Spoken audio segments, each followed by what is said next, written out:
So we're at the beginning of turn 2, and normally this is the point where you would check for initiative, but again, by the rules of this particular scenario, Island of the Dead, the elves always go first, the undead go second in terms of movement, and then combat phase is executed in a particular order. By combat's initiated by the first player first, and then amongst those initiated by the second player. So back to the elves trying to decide what they want to do. Now they've got this major foothold now, and their goal again is to destroy this castle. Okay. Now, as we saw in the first turn, the undead can react relatively well in terms of, well, where are the elves? Let's move up and attack. So the elves could try to focus in one area, or they could try to split up and make progress in multiple parts. The thing to notice is that this castle here, there's this river, making it difficult that you can only come across the bridge, and bridge has that one hexide, 1 unit per hexide limit for entering combat. And again, flyers don't count against that. But so potentially this is a difficult direction to attack from. Whereas this, there's mountains along this hex side here. So and this is mountains. Again, even though this has what looks like clear here, these are clear hex sides. Over this is a mountain hex. If there's any doubt, you basically look at the center. What is the terrain in the center? So this is a mountain hex. All right. That means that they can attack through here and here. So it's possible they could punch their way through and then sort of swing wide and have ground troops go in both ways. So they could potentially have 2 crossing here, this hex side, 2 here, have 4 units plus flyers coming this way. If they're surrounding it, they could also have a guy coming this way. But so that's thinking a little far ahead, but in general, you know, this will probably be the best chance of success, unless this has become so weakened that coming across with just 1 ground unit like the Rangers and flyers might be able to take this castle. But a lot can happen between then and now. So what I think the approach is going to be here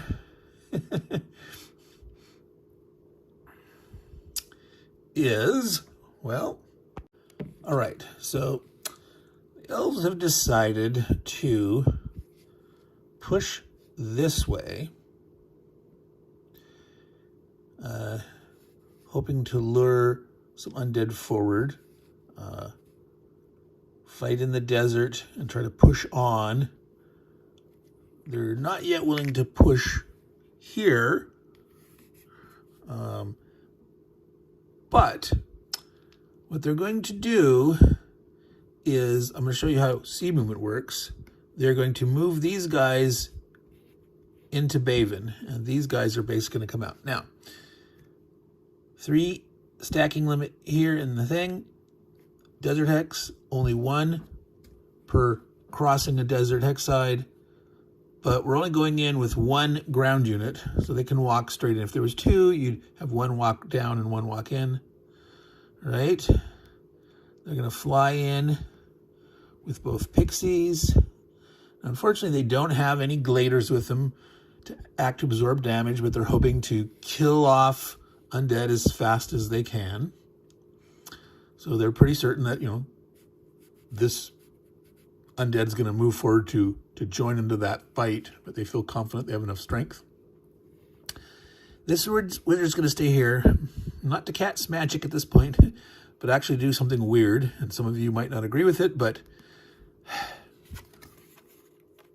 the elves' magic set of spells are kind of weird. There's a number of armies that have equivalent of a summon spell, or the barbarians was called like For the Horde or the Horde or something, where they can summon a unit in from an adjacent square. The Elven one only works for chaos units. So obviously there's no chaos units on their side in the basic game at all. What's in the box, you don't have one. So this is useless to them.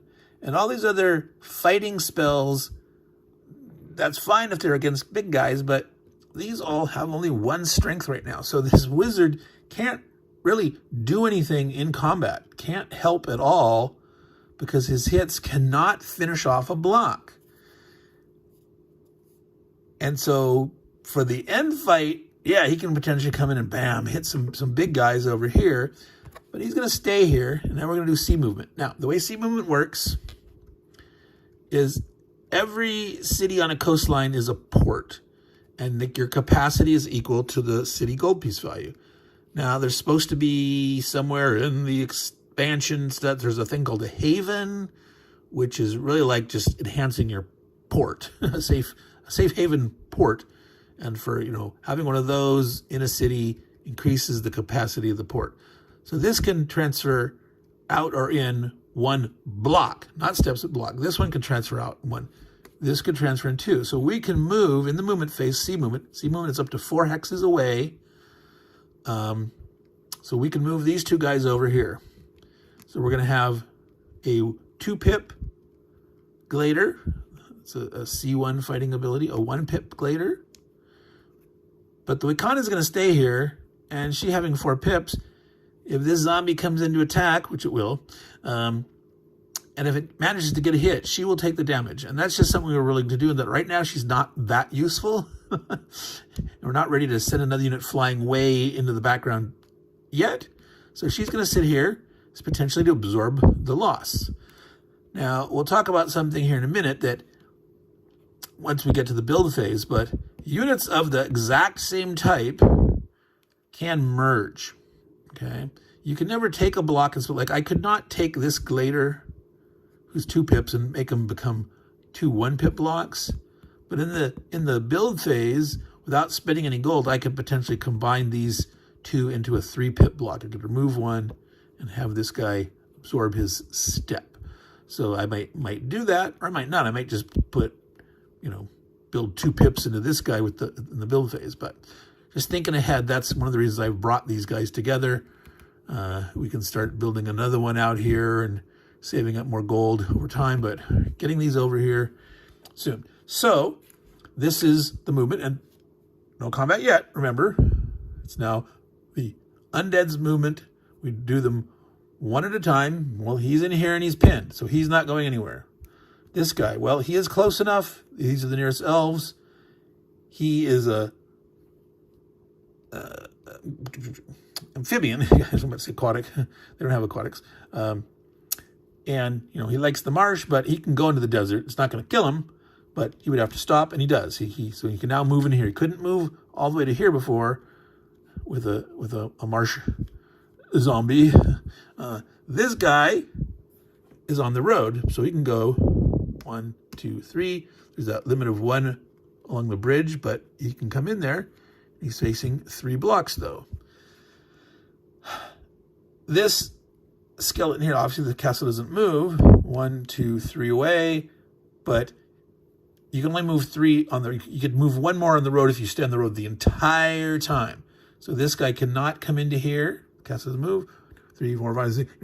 He can't go zipping down there. So these guys just stay there. He comes in on a suicide mission. You got these 2 guys here. Now, since the elves as player 1 moved in here, this is their initiated attack. This is the undead's initiated attack. So we would do this battle first because the elves were first player.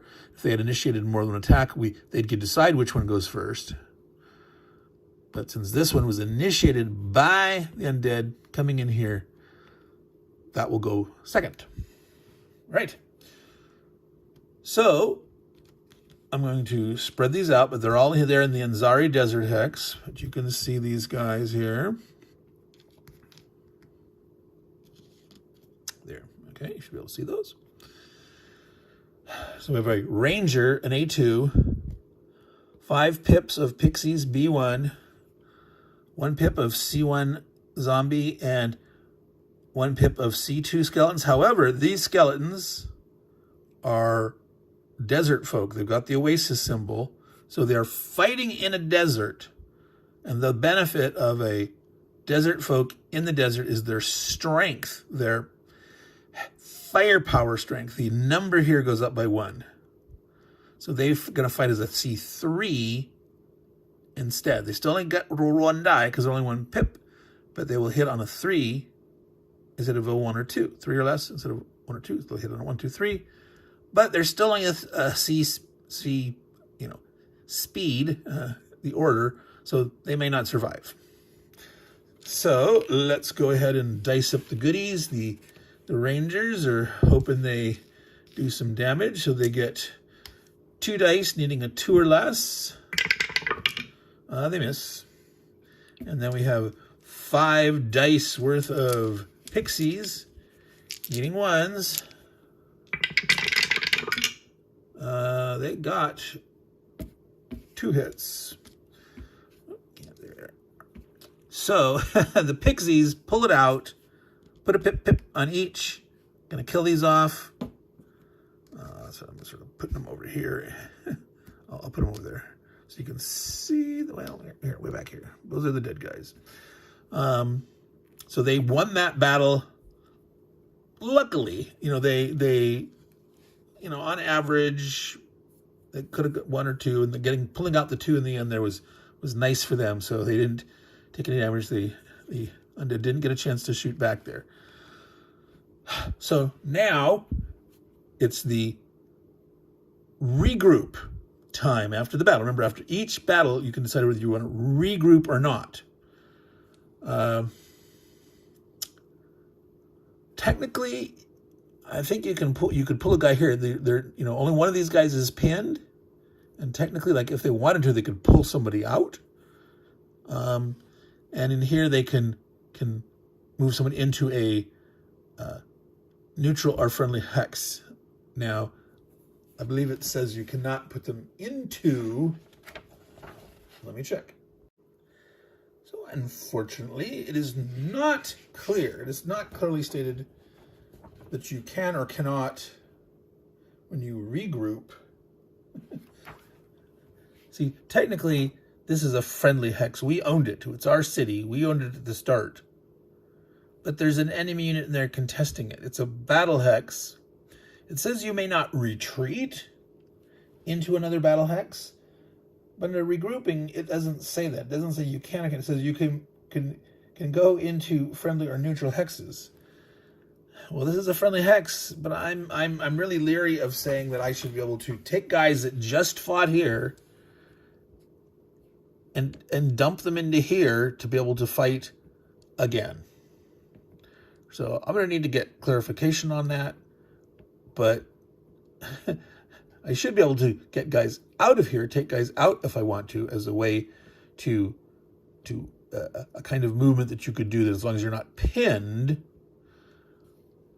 But it really, I just don't want to say, yes, you can regroup into another unresolved battle hex. So that's how we're ruling it. All right. Now, so this is enemy controlled. This is not neutral because of the city. Initially controlled cities will always remain under control without a garrison. And so when you take one over, you got to leave a garrison behind to keep control. So these guys potentially could, fly into these mountains, but that doesn't really get me too much at this point.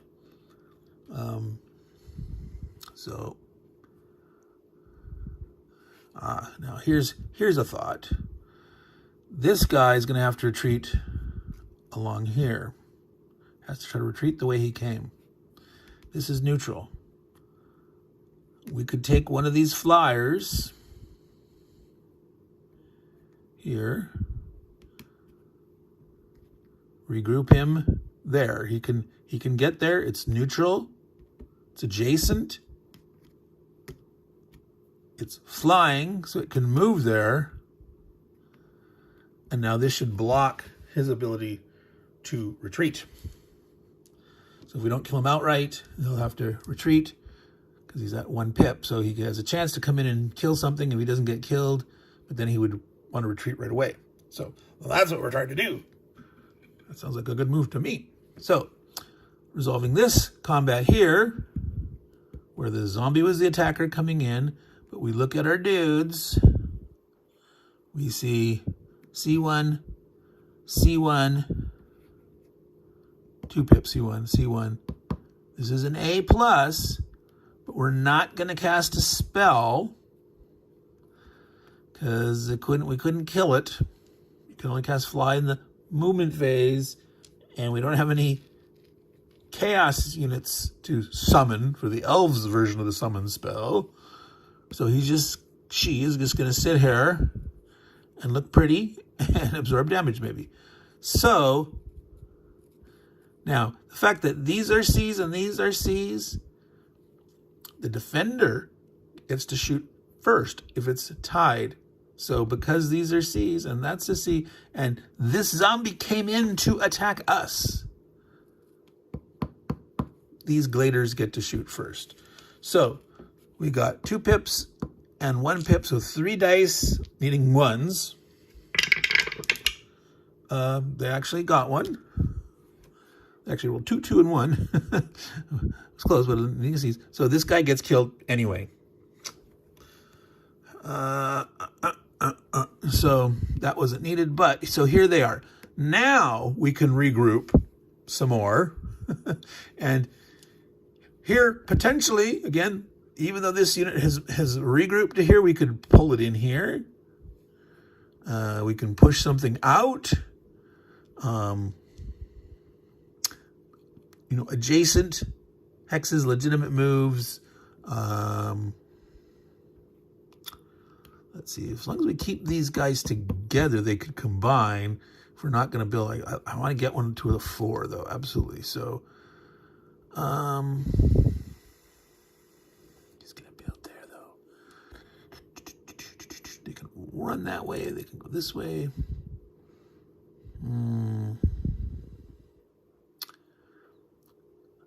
So the fly, being able to fly, make a guy fly, you could fly.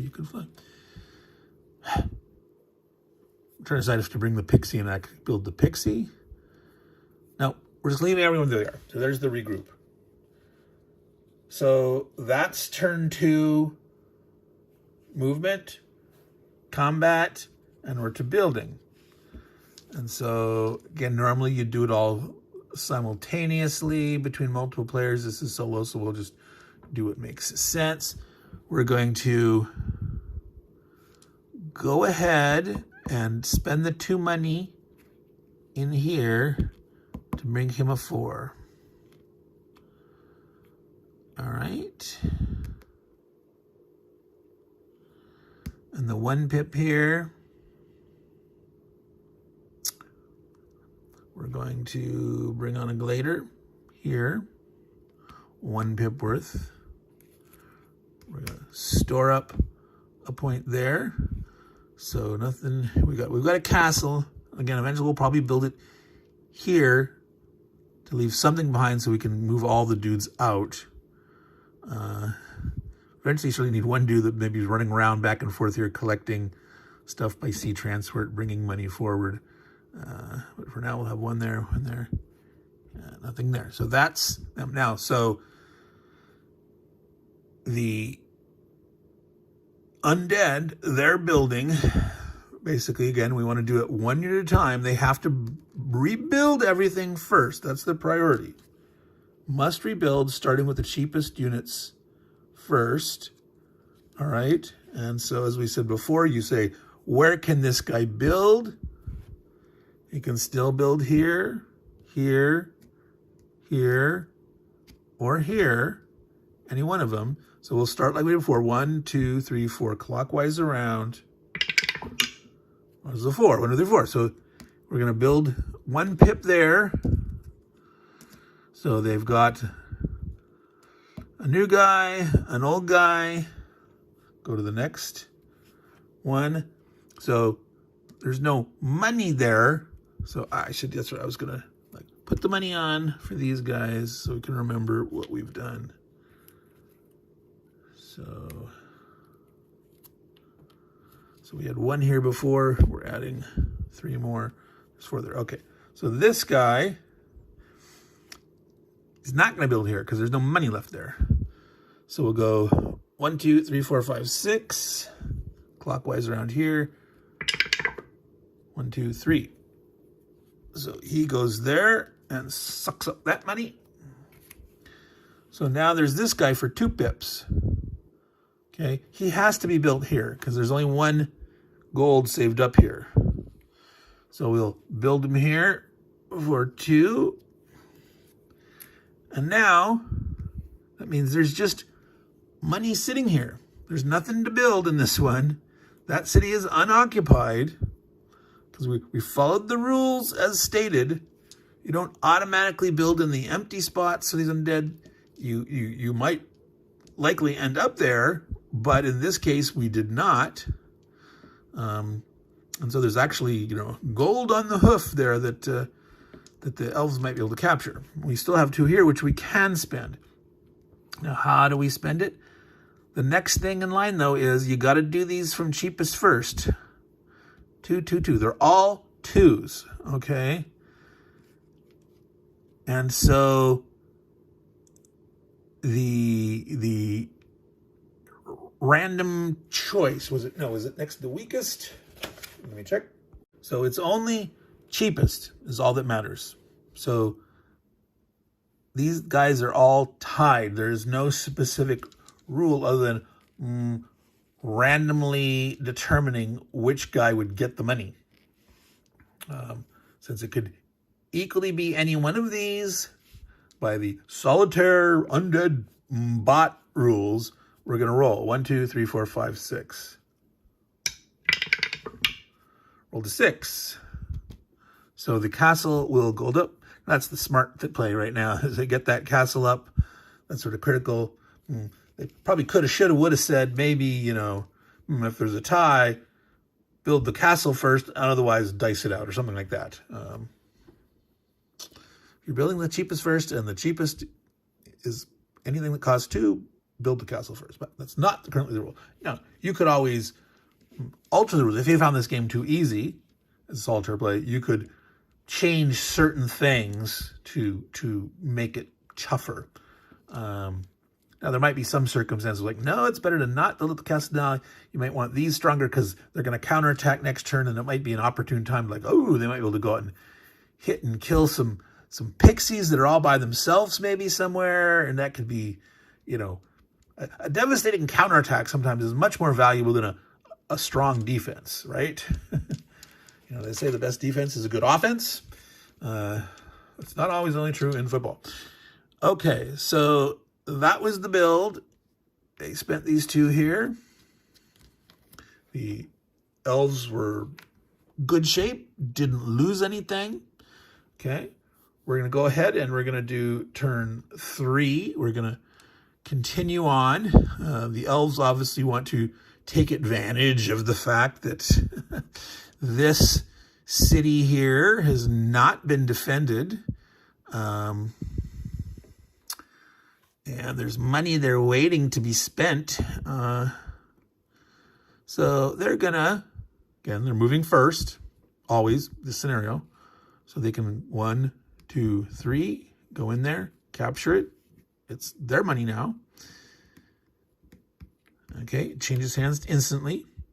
And remember that when you're just moving, there's no hex side limits. That's only as you're entering a battle hex or, turning it into a battle. When you're entering a contested space, you must pay attention to the hex side limits. So this glader has moved.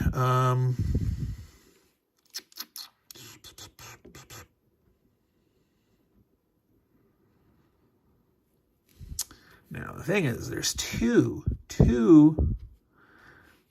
Well, see, there's this is actually, this guy here, 1, 2, 3, all these dudes are going to move down the road and hit here. All those dudes can reach there.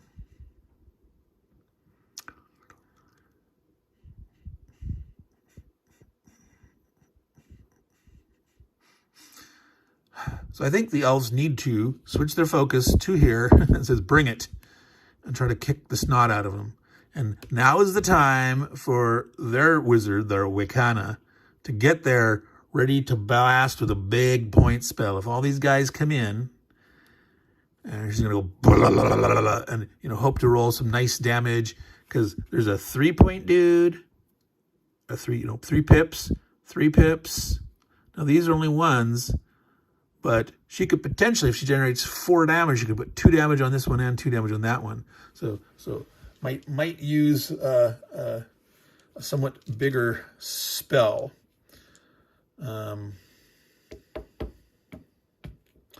Or a small spell where she targets. Some of those spells allow targeting, which on average they do a little less damage, but you can pick which unit you want to blast.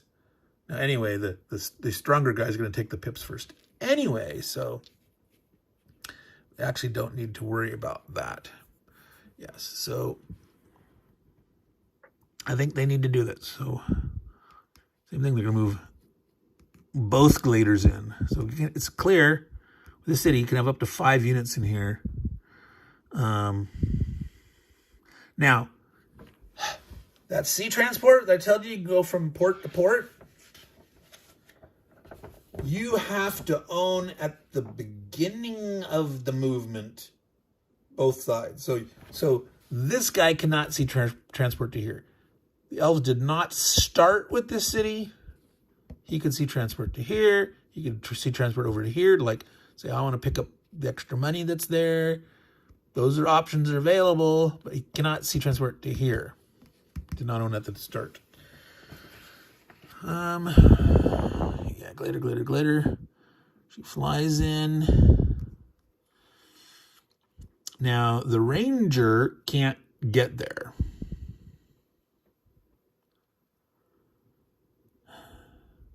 These guys have to decide what they want to do. They could just sit here, having this guy coming forward, and these will attack this way. If they attacked here and took this, then these would be closer, because these guys, it's 2 down the road to here. Well, it's 3 here. These skeletons are the desert dudes, so they don't cross the river. So they're actually going to go down the road. Where the zombies are the marsh dudes. They could have crossed rivers. So if these were swept around, if these zombies were here, it would be 2 to there or 2 to here. But this is 3 down the road. This is 3 down the road.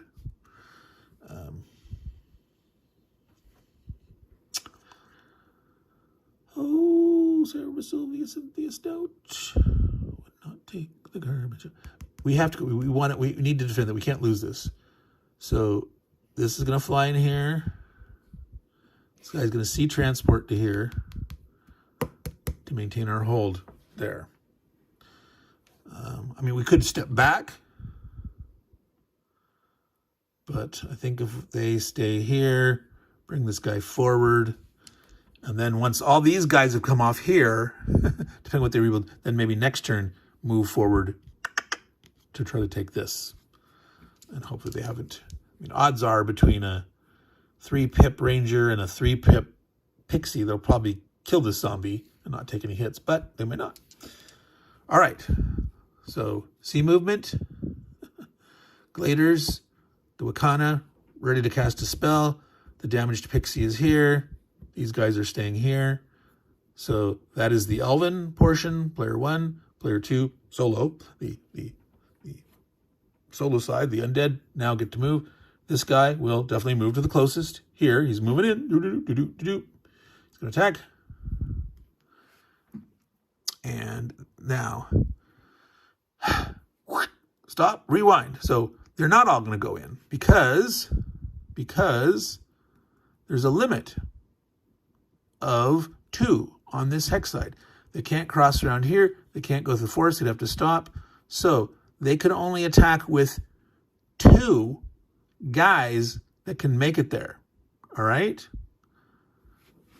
So let's double check the priority. So we're at the issue of you move the undead one block at a time, decides where you're going to go. All of these only have one target. This is it. This is where they want to go. 4 of them want to go there. Only 2 can go there. So we're at the stage of, well, determining which zombie we're going to process first. And there's 4 of them that could all get there. So which one do we process first is up to the random roll. So we're going to go 1, 2, 3, 4. We're going to do clockwise from here. 1, 2, 3, 4. Re-rolling if we roll a 5 or 6.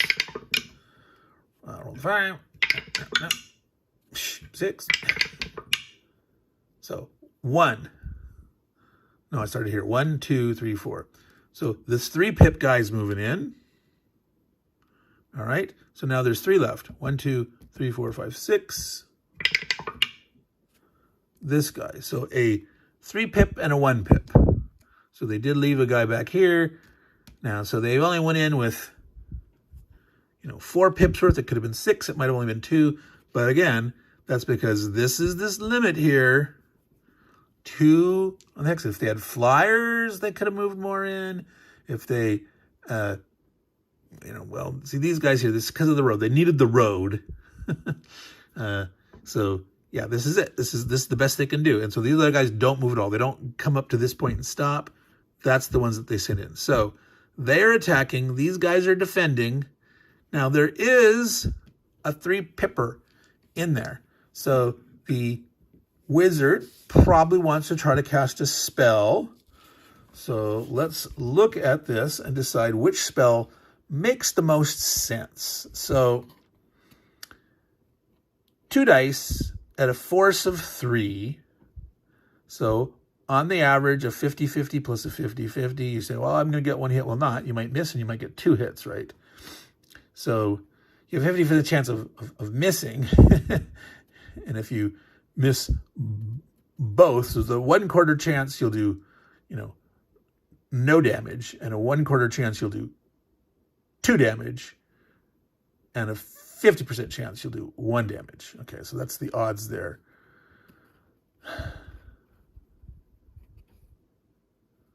Thunderstruck, for the same price, 4 dice, but a force 2. So less force, but twice the dice. So this here was a total of, 3 out of 6 plus 3 out of 6, whereas this is 8/6 worse on average. So on average, this will do more damage. It might do up to 4, which would be a waste because we could only put 2 hits on this guy. But a third, and a third. Here's for 2 points, so twice as much, 3 dice at 50%. So this is average of 1.5 is better. And then the big blast, chain lightning, 4 die 6. It's like, I don't know. I think this one makes sense here. Thundershock. We hope to get 1 or 2 hits, weaken that guy. No targeting, doesn't matter. He's the strongest, so it's going to go on the skeleton, who's a C2. Versus the zombie C1, any hits will go on him first. No, wait, no. The zombie is the big guy. Okay, so meep. So we can say, maybe we want to target this one, but again, you cannot kill a 1 pip block with magic. That's the problem with the battle magic here, folks, is you cannot kill a 1 pip unit. Now, I think it should be allowed to kill these guys. He's the strong guy. The arrow fodder dude, the cheap C1s, I think those should be killable with magic, personally. But so that's a house rule maybe for me to experiment with later. But we're going to go ahead and cast 1 pip. The wizard goes first at A+. Rotate it down to 3 steps instead. We're going to roll 4 dice. And since this is an exciting first blast of a spell here, let's get this in so you can actually see it. Leaving 1s or 2s. Whoops. There's 1 hit. And we need to roll one more die because it popped out. Okay, so we only got one hit. But it goes on this guy, puts him down to 2. So that's not a great value there that we did the wizard. But again, you have to think of this in terms of what else can the wizard do? And so, yeah, certainly times having another unit fly is good. And maybe she could have dumped more into it and rolled more dice and got more. But, if she did this for 2, you could miss everything and have taken 2 damage. You might get 3 hits. Again, 3 couldn't apply in total. But, all right, that's what happened. So now the pixies at B, only 2 pips. Hitting ones. Miss. I can't see. It's not important to see that. I'll just roll that out of the way. So now we're to the C's. So the elves have a Glader 1 pip and a 4 pip. They have 5 pips of 1s. The skeletons also have C's, 2 pips of a C1, 1 pip of C2. The C's, these are defending the elves. These skeletons came in to attack. The elves captured the city and were waiting, drawing the undead forward. And so because at the same speed letter, they get to shoot first. So 5 dice needing 1s. Oops, I'm knocking something on the floor here. Little gold markers. My elbow. Gee, 3 of them stuck in my elbow. Okay, so we're rolling 5 dice, looking for 1s. 1, 2, 3 hits. Wow. All right. Well, these Gladers stepped up and wiped these out. 3 hits. Bam. That was definitely above average. 3 1s on. No, the other rolls was like a 5 and a 6. Not great, but all right. That was. If I didn't lose more on the floor there. So the elves are feeling good about themselves. Now we're down here. This is also a attack by the undead. This one zombie who moved in against the ranger and pixies.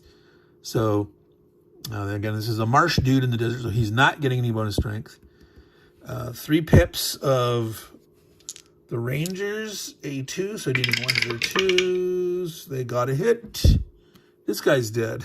So we've got blood happening. So this is what the elves like.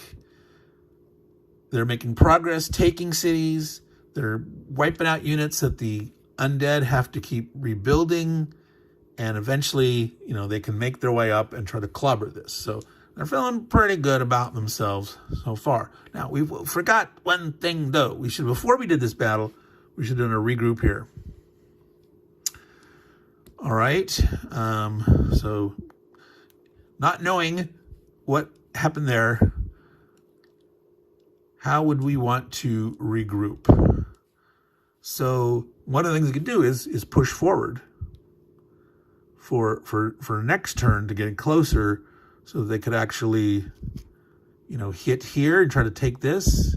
Because if they can wipe out the back end and then come around, at least they've clobbered more stuff. The undead are getting less build points all over the place. Of course, what's left to build is going to focus here. So one disadvantage of this strategy is killing everything else. But if you weaken them enough and not take a lot of losses yourself, and the problem is if they push forward here and they decide they want to go around, that's a long way around. I mean, it's a long way anyway because there's the desert here and all this stuff. So I think it makes sense to push forward. So definitely bring the Glader, the Pixie. So this Glader can stay in garrison. Remember, there was 1 gold there. Well, the question is if we stay for the Wakana, she can get her things. But I think we're just going to right now, no, we're just going to rely on her doing stuff. She's still got 3 pips. The advantage of being here is, remember, they're going to get to move before the undead will move again. This was a regroup.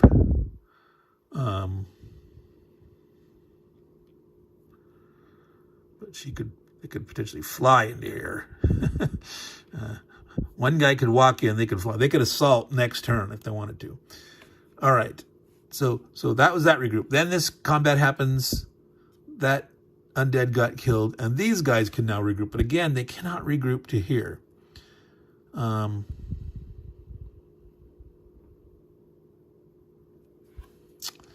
See, he can't regroup out of here because they wouldn't be able to do it. So this might be the time where we build the castle here.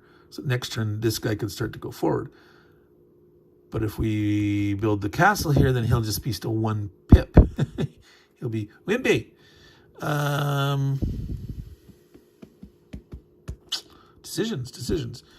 So the only real choice is like, do you regroup the pixie here? Is there any reason to do that? The pixie can reach here from there.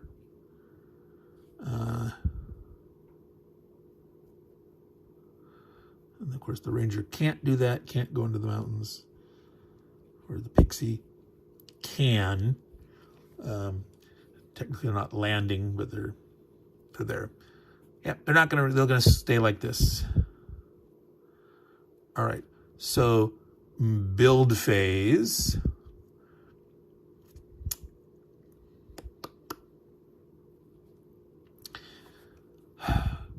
If we build the castle here, it means this guy could start to move forward to either like occupy here or move up this way so that the unit that's here can move forward, etc., keeping him flowing along.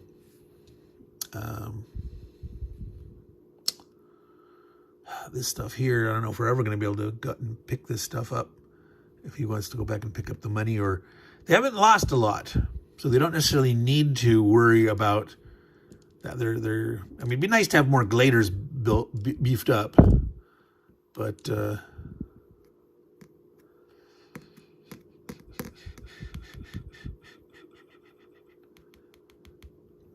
yeah, I think we're going to do that. Because if we build the castle here, he could either start to come forward, or he could start to go back next turn to do a loot run and pick stuff up. So the 2 points here, we're going to build a 1 pip castle. We're going to have 1 point saved up. This is now up to 2 points here. This guy would get 1 point and 1 point saved up. He's going to go up to 3. I think it makes sense, yeah, having this 1 point glader come up to here. This guy can move forward with 3 points. We already have a 4 point glader, so they're going to attack here. They could try to attack this next turn with all the flyers. The ranger wouldn't be able to make it in, but oh well, we'll see. So that is the Elves build. The Undead have, again, 3 units to rebuild. Of course, they're all at coming in at 1 pip each. Cheapest first. So, zombie. 1, 2, 3, 4, 5, 6. Whoa, my dice tower almost took a tumble. Okay, 1. So he's going to be building up there. So we got 2 1-pointers. The next zombie is going to be 1, 2, 3, 4, 5, 6. Here. And then the 2-pointer, because it's 2 points, he can't build here, so he will build here. They'll lose the 3. So this has actually sort of made more sense than in this case. Build everything you can. They built 3 points here. Now it might have been nice to have, build the castle up 1 and get a pip of zombie, but yeah, it could have been a little more optimal. But yeah, building 1 pip of zombie here might have been good delaying time. But this time they didn't. That's the randomness of the zombie, the undead player bot in scenario 1. All right. So that is the end of turn 3. Turn 1 we managed to take here. Turn 2 we fought here. Turn 3, we continue to fight here and took this, and the undead got their booty smacked. And so now on to turn 4. All right, so yeah, tempted to try to attack, but no. I think I'll be a little foolish at this point. These guys are going to move up here, capture the city, capture the gold.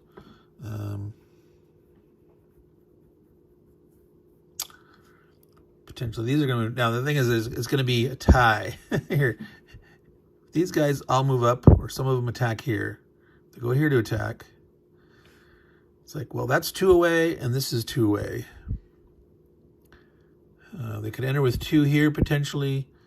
Only 1 could come across. Well, if they don't leave anyone behind here, they can all come out, and 2 could attack in here. Now, a zombie, being an amphibious dude, could move from here along the coastline across this river and come in this way.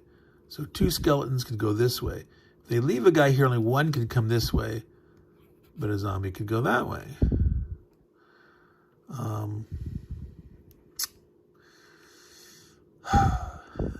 So do they potentially want to sit here, forcing them to attack the nearest way this way?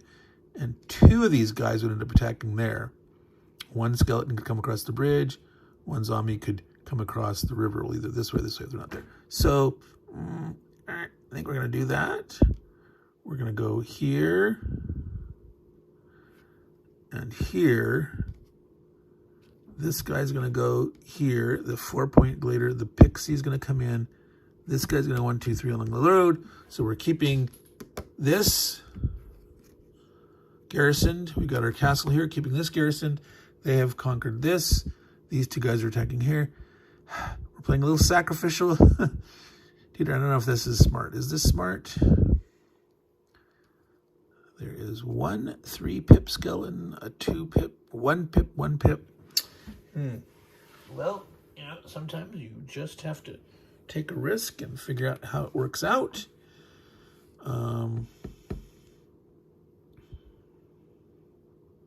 The other option, like when they came out this way, leave the pixies here and have the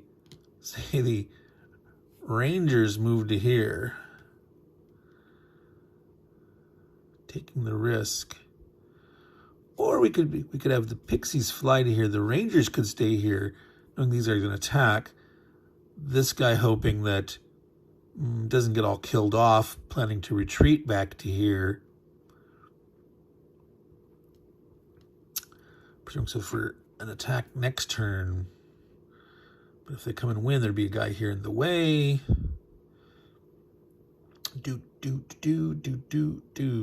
Decisions.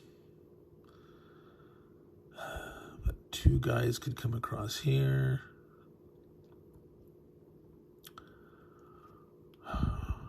Or do they... See, they could come through and keep going, and it could come here. They could ignore this. The problem is they would take the city, then they'd abandon it, and it would become back to the undead control right away after they moved in and left. So no, don't want to do that.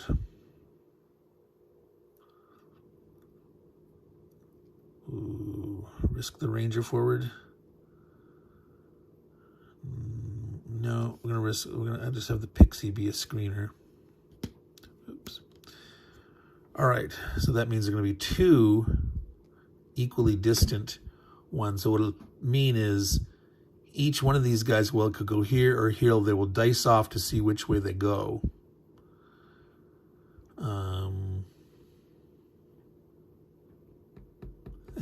These are both pinned. All right, that's what we're doing. All right, so the elves are maintaining control of these cities. They've captured this city. They're trying to capture this city. They've got things next to this city with the castle. But hoping to split the forces of the undead, depending what come this way, the wizard like may blast a spell if like the 3-pip skeleton comes. Otherwise, she may just sit there and, you know, she'd like to have as many pips as possible when they're going against the castle. So she probably wouldn't take the hit. She'd put it on the glader. But all right, so it's up to the undead movement phase time now. So like we said, these are pinned. They have no choice. The skeleton or the castle, the undead's castle cannot move. These guys all have a one-away target. And so we will do them one at a time, but we will roll. So 1, 2, 3, 4, 5, 6. This one's going to be considered first. So this zombie, we're trying to decide where he's going to go first. So 1, 2, 3, 4, 5, 6. We roll a 3. So this zombie is going here. Now, technically, this is the closest. This zombie, I'm going to play the zombie a little intelligently, even though I probably shouldn't because he's a stupid zombie. He's going to go across the river and in. Okay? They can only move one here. Well,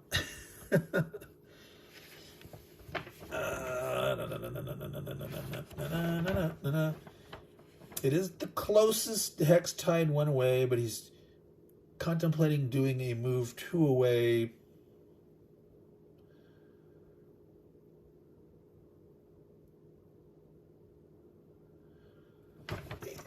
If you were the undead, you would definitely do things like, yeah, I'm gonna let him go ahead and move across the water, and there I'm gonna let him play a little smarter than the bot really suggests. So technically, he would go straight ahead across the bridge, and then the skeleton potentially couldn't go across, and they would both automatically come here.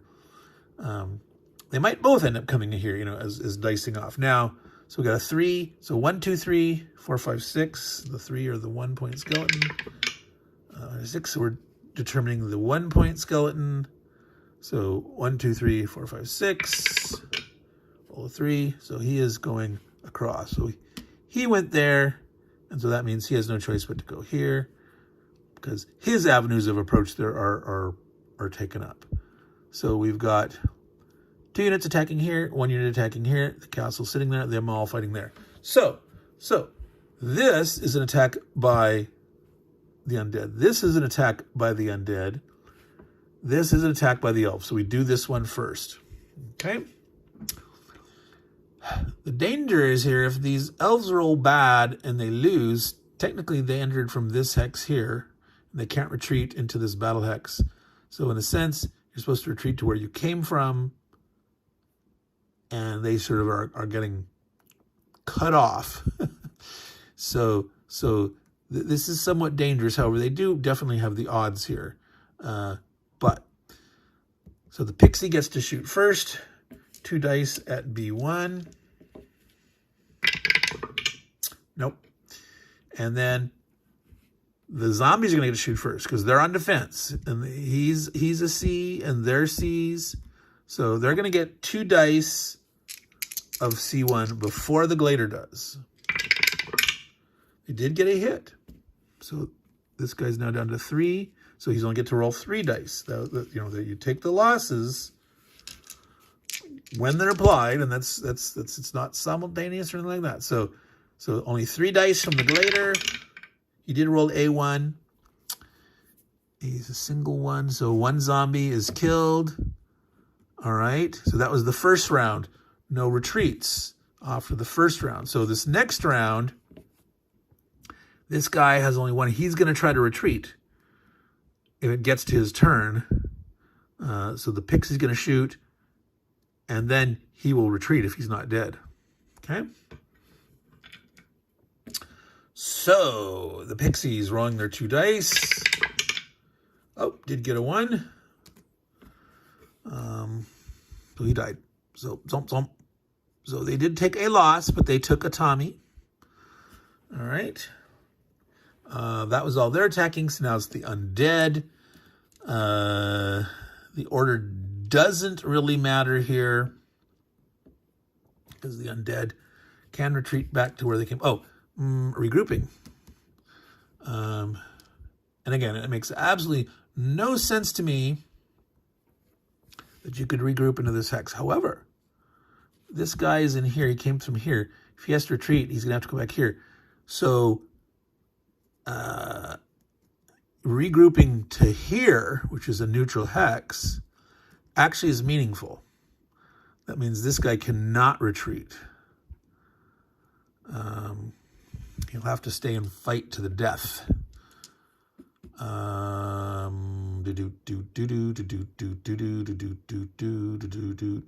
that make sense? He says, no, I'm going to do it this way. I'm going to have the pixie do that. Because this guy can get 1 point replenished in their newly captured city here, Atami. So he wants to stay there. And the pixie can come here and go, I'm on your flank, buddy. All right. So that was a regroup to there. Now, so let's go ahead and resolve this one next. So the skeletons are attacking. The elves are not going to cast a spell with this guy.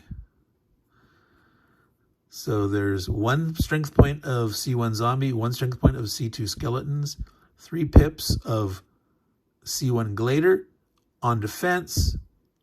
So the Wakana is not going to cast a spell, is going to pass because these are already at 1 pip, can't do anything there. So 3 dice of C1, hitting 1s. Miss. All right, so he didn't do anything. So they're going to get to shoot. And then the next round, he will retreat. He would want to retreat, but he can't. And so he's going to fight on, but we're jumping that gun. So there's the black die is going to be the skeleton needing a 1 or 2. We'll go ahead and see if we can put down. I don't really have room. You might be able to see it in the corner. So the black die is going to be on a 1 or 2. Oh, there. He did get a hit. I'm going to take it on the glader. They're both the same. We want to... No, because see, the glader, if they're staying and fighting, he needs the strength. She needs to take the hit. We don't really want to do that. We want her to be able to... Well, there's enough time. This is only the 4th turn. And so maybe she's going to go back and beef up at some point.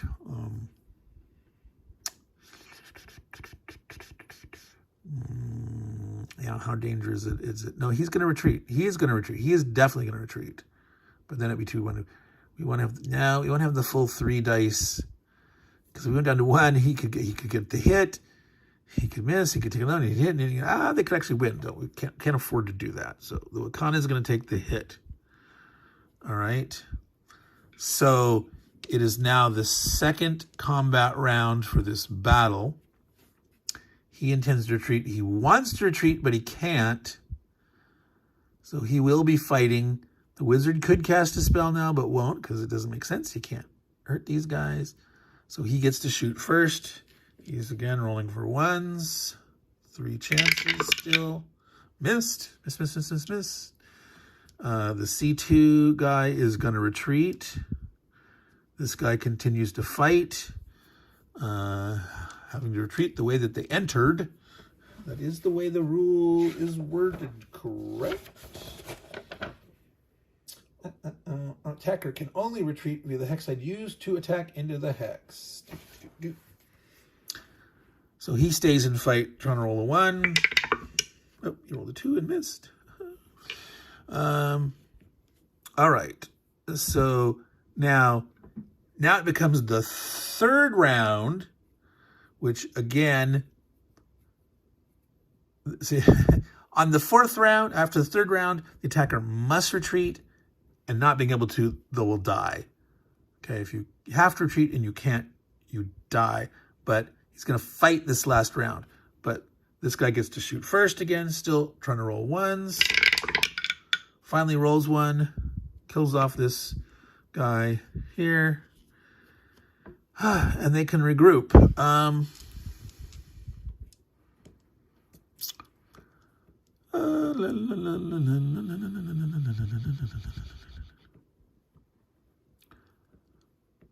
So he's going to get the thing. So potentially like a little swappo magic. If he gets the thing, and the next turn he could come there, and he can go there. Or the jub. So we could bring the pixie into here. We can do that. That's part of this regroup. So even though this guy regrouped, he can regroup again. He's just move regrouping, not fighting more than once. All right. So let's get this out of the way. So this battle here, again, this was the skeleton coming out against the pixies. The pixies get to shoot first because they're B1s. These are 3 pips of C2. The pixies are going to want to retreat, but they did lure that skeleton out.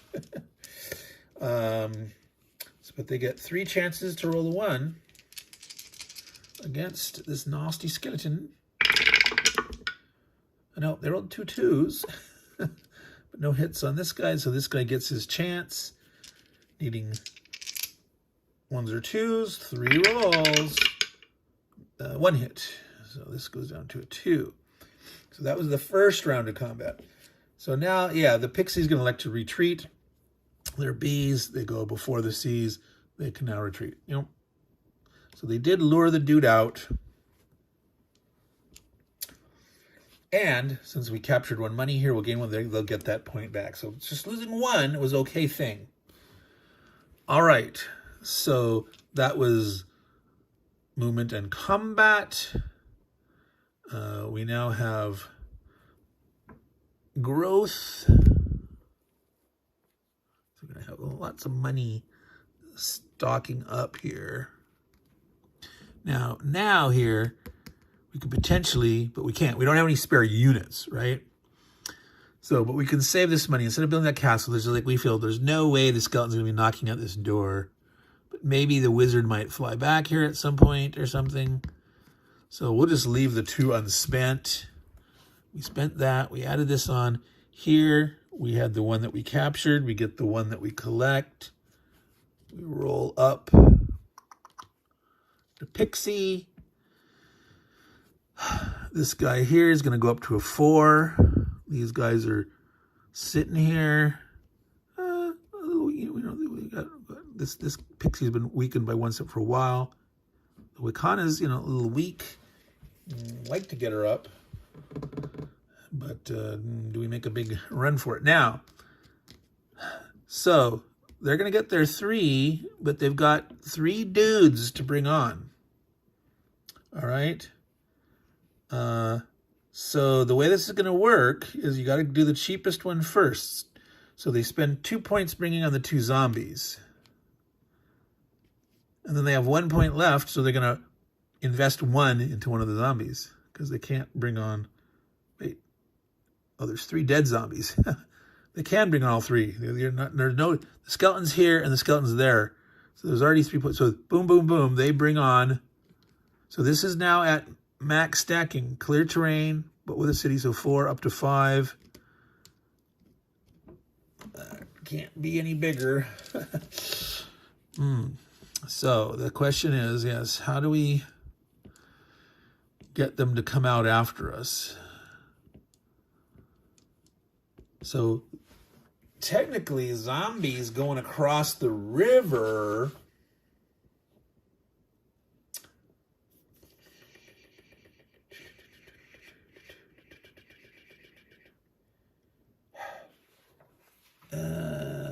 well, see, not across the bridge. It's treated like just plains, I guess. The aquatic dudes, not the aquatic, I keep saying that. The swamp dudes, which are the amphibious dudes.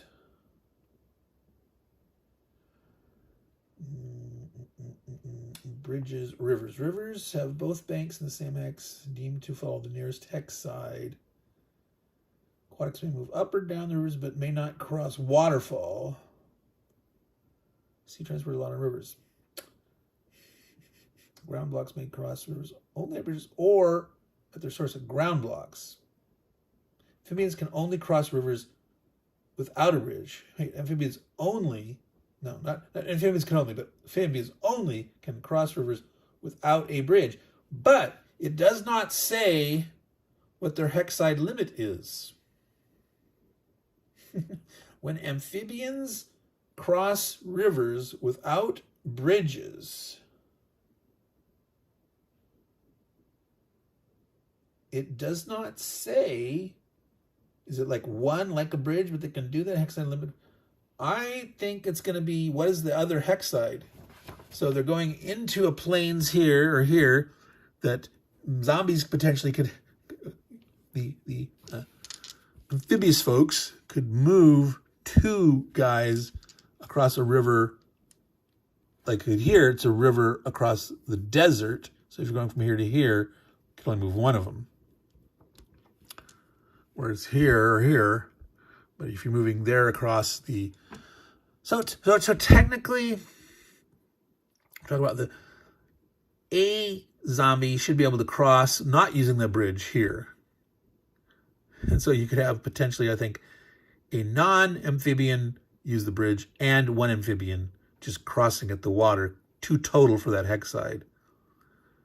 2 amphibians, 1 amphibian earthing, or just a non-amphibian, only 1 across the bridge. Okay, that makes sense to me. That's what I'm ruling. There. All right.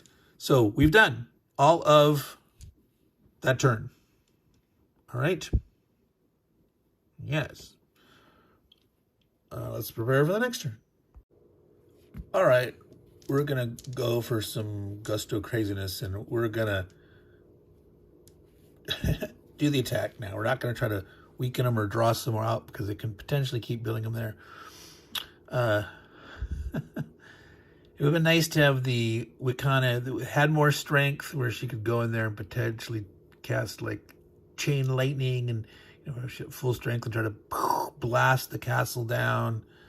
Castles have a C4, so if they get to shoot, they're killing on a 4 or less per pip. But she's only got 1 point now. If she flew in there, she could cast a lightning spell. You can cast a point. This is what we're gonna do. In the movement phase, she is gonna cast the fly. All right. So she's gonna cast a fly on this glader. So he gets to move a die 6 of hexes. Now, I hope I roll at least a 2 or higher. Well, actually, it doesn't matter. He's going to be able to fly in there, ignoring the bridge, but I sort of wanted him to, he rolled a 5. So you can, fly in circles.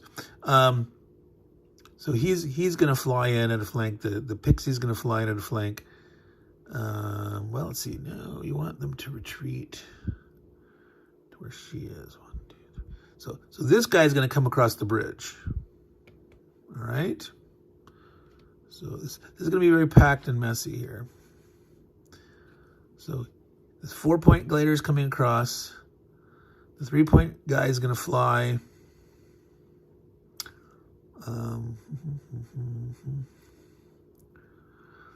Does it matter? Or do we want them to split up potentially? Yeah, we sort of do. Yeah, so this guy's going to fly out here and fly over here. The pixie's going to fly over this way. The reason they're coming in from different hexes is so if they have to retreat, well, I could regroup anyway, but this guy's going to move over to be in this hex with the wizard here. Should I really do that? The idea is by abandoning these towns here. So let's say we do a bunch of damage here. We got to fight. They lose a bunch. They might grow them here. We might have enough strength for that second assault to be able to take out the castle. So they're making sort of like a sacrifice play, knowing that if they leave these, the undead might spring up again, the way zombies and skeletons do. But that's sort of part of the plan here. We can't probably kill all this. We could get lucky and maybe kill all this. Now, unfortunately, the ranger cannot make it in. This is mountains, and he's going to have to stop here, but he can come in here to fight this guy, and this guy's going to fly over the mountains and come in there. So we have 4 units in here against their 5.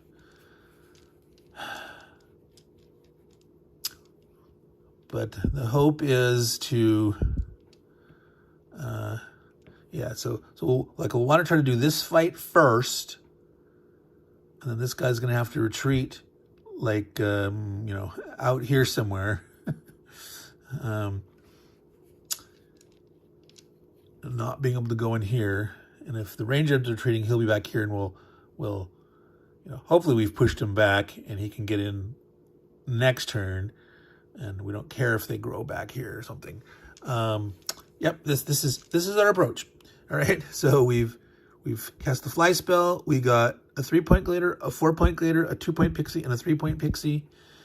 So the pixies are gonna get to shoot first. Then all the skeleton guys are gonna get to shoot. Now, fortunately, 1 point, 1 point, 1 point.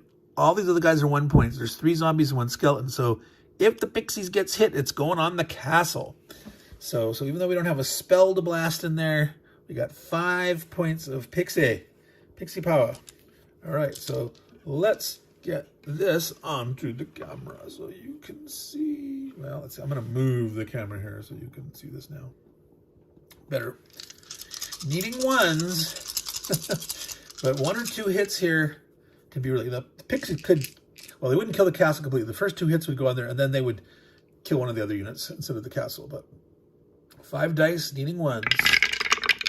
1 hit. Just 1. Oh, you can't see that. There it is. Yeah, I don't have to have it. I need to get more room in here. All right. So 1 point on the castle. It's down to a 2. So now there's 7 points of gladers at sea, but they're attacking, so the defenders are going to go next. So we shoot the castle separately. These are all C's, but the castles have a 4 strength, so we roll those separately. Okay, so 2 dice, needing a 4 or less. This is painful. 5 and a 3. Yeah, come on, guys.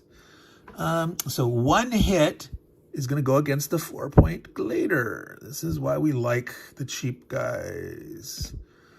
And then that leaves us with a skeleton and a 1 or 2. Miss. Oh, that's right. We said we were going to do this first. That was my intent. So we're going to put this on pause. We're going to do this first. I just started rolling this one, but this was the intent. Do this first, so he's going to retreat, so he can't retreat into there.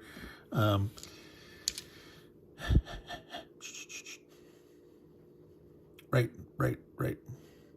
Well, let me resolve it while we're in the middle of it so I don't forget. Burp, burp, burp. Okay, he missed, so that leaves 3 zombies. Needing ones. Miss. And so they have shot. So they only did 1 damage. And now the remaining 6 points of gladers get to shoot. We have exactly 6 dice here right now. 6 chances for ones.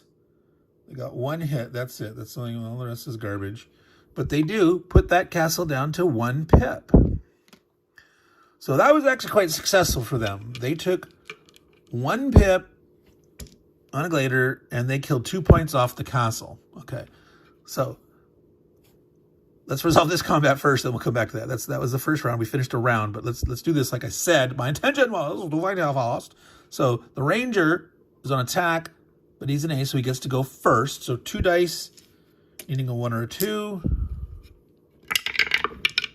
You got 1 hit. So 1 pip off the skeleton. The skeleton is a C2. So he's now rolling also for 1s and 2s, but he is weakened. He missed. All right. So the skeleton's going to stay. The skeleton's at 2 pips. He's continuing to fight. The ranger, well, I'll stay. He's still shooting 3 dice. Did I only roll 2 dice? Should have rolled 3. Did I do 2? Wait, Stop. Need to review. Rewind. All right, so we checked the instant replay, and the Rangers needed 2s to hit, but they're supposed to roll 3 dice. There's 3 of them, so we should have rolled 1 more die for the Ranger, needing a 1 or 2, which they succeeded. So they actually would have done 2 pips on the skeleton instead of 1. The skeleton would shoot. He missed anyway. You know, I rolled the appropriate there. He was down to 2, but that ranger should have rolled 4. So he's actually now at 1 pip. So in the second round, he will retreat, but the ranger gets to shoot first, chance to kill him off. So now 3 dice. 3 dice at a 2 or less. He rolls a 2, killing that block off. All right. So that ranger could regroup. He cannot regroup to here, though, remember, because the moment that they leave this reverts to, you know, if they completely abandon it after the moon phase, that's it. It's back to undead control. But so he's gonna stay where he is here. And again, it makes no sense to allow him to regroup into this hex. Well, that's an enemy hex. They didn't start there, so definitely couldn't regroup into there. But the whole when you're on defense and they're attacking and then that doesn't make sense. Okay, so we finished this combat. Then we would have done our first round. So now we're at round 2. Now, technically, all these 1-strength zombies should retreat. The skeleton one. Does that make any sense to you in the context of this? That the skeleton undead army, skeletons and zombies, would actually retreat away from their castle. Technically, according to the bot rules, an undead block must, it's in bold, must retreat if it is at 1 strength on its combat turn. Well, except it does not override the you must fight on round 1. It's not possible to retreat. Retreat parties to friendly hex, then a neutral hex, retreat should be along roads when possible. That seems like too cheap of a victory to me, that you survive the first round and all those 1-point guys are all going to retreat away. So technically they would retreat. The only place that they could retreat to would be here. And retreating ignores those hex side limits. Yes.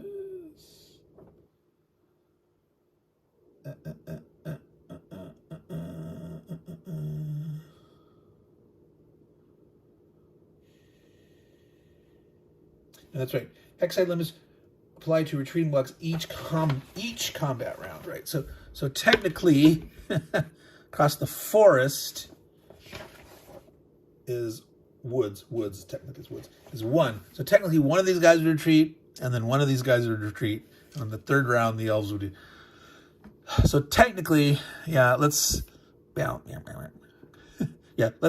the technicality. One of these guys is going to retreat. All right. He says, "Oh my God! Oh no! Must escape." And everyone else had been attacked through, or this is enemy, so this is neutral. So one guy will retreat there. Not yet. On their turn. The bees, we have those bees. We have the pixies. The pixies get to shoot first. All right. He's not in the comment. So we still have 5 pips of pixies, right? So we've got 5 chances to roll a 1 with pixie power. 1, 2 hits. You can't see it there. I didn't really move it close enough. So now, they're not going to put it on there. They're going to take out zombies. Okay. Then, technically, now that there's someone, I'm not going to retreat. I'm not going to have them retreat. I'm going to say, hey, they'll retreat. Zombies, the undead will always retreat, except when they're defending their main castle at the end. Maybe in general that's too tough, but the elves are winning, so let's play it out this way. They're going to stay and fight. Because this is it. This is the end. So the seas now would go. The castle has 1 chance to roll. He rolled a 3, so he does get a hit. I don't know why it likes to come in this part of the thing instead of over there mostly. Maybe I need to put English on it or spin it or something from a certain direction. All right, so we've got pixies and glider. Well, obviously going to take a hit on a... Well, we could take a hit on a pixie, and that's already shot. We got 3 guys, and we were saying, hey, I want to make sure we maximize our odds of killing it. You know, right now, this round, as much as we can, this game seems kind of silly, but in a way, it makes sense. So we're actually going to do that. We're going to take a hit on the pixie. So sometimes you do things in a weird way. Well, but yep. I'm trying to maximize, keep stuff alive. Next will be on those, but if they get misses, then we have more dice left now. So the castle. So the 1 pip of skeleton, needing a 1 or 2, missed. And the last zombie C1, needing a 1, missed. And so now we get full 6 dice of gliders because we didn't take a pip on him. 1 hit. Okay, and again, he's not going to be on the castle. You take it on the zombie. All right. So, because we're fighting to the death here, the last turn. We're making this the last turn. Okay. Because we're doing that, so really, whether it was the glider or the thing, it would have had 5 this time, but then the pixie. So actually, yeah, still problem. Well, if it was the last turn, if it was the 3rd turn, we would definitely want to get there. So that was the 2nd round of combat. So we're back to the pixies, only 4 dice right now. Needing 1s though. 2 hits, boom, it's over. All right, so they managed to assault. They went for the big gutsy glory. So that was our adventure of Wizard King's Island of the Dead scenario. Yeah, I don't know if I'm gonna edit and splice this together into 1 or 2 videos. We'll have to see how long it is. We took a risk there at the end. It could have potentially gone bad, but you know, abandoning through the cities, but sort of going for the gusto in the face of all this stuff. So that's something that was like, how would you play that? Are you gonna have the? I mean, obviously, if you're playing it 2 players, the undead, you know. If you're playing the Undead as a 2-player scenario here, the fact that you start with the whole island, and if you're going to play them smart, now you are limited in that you don't get your Necrom and your what is it called again? The Vargan? Yeah, Vargan. You don't get... there we go. He's a 3 movement allowance amphibian, so... That's weird. He's a rider, but from the marshes and riding across the rivers or up and down the coastlines. So, yeah. So for the bot roll, should the zombies retreat from their castle at the end? That doesn't really make sense to me. But you could rule. You know what, I've read a lot, that this game has a lot of people out there house ruling things. That there's a lot of disagreements about the rules, some of the ambiguities, like I've mentioned. And in some ways, that's it's a sandbox game. You can do whatever you want to, and in some ways that's bad if it's too sandboxy because people don't play the same way. It makes it hard, when you go to a different group and, well, what rules are we playing by, So I'll talk more on that in my after action review. We'll do one of those later and separate. But yeah, this was second. The first game that I played of this, the Elves were a little slower, a little deliberate. I can't remember if I finished on turn 8 or 9. They weren't quite as aggressive, but yeah, it's a fun little scenario.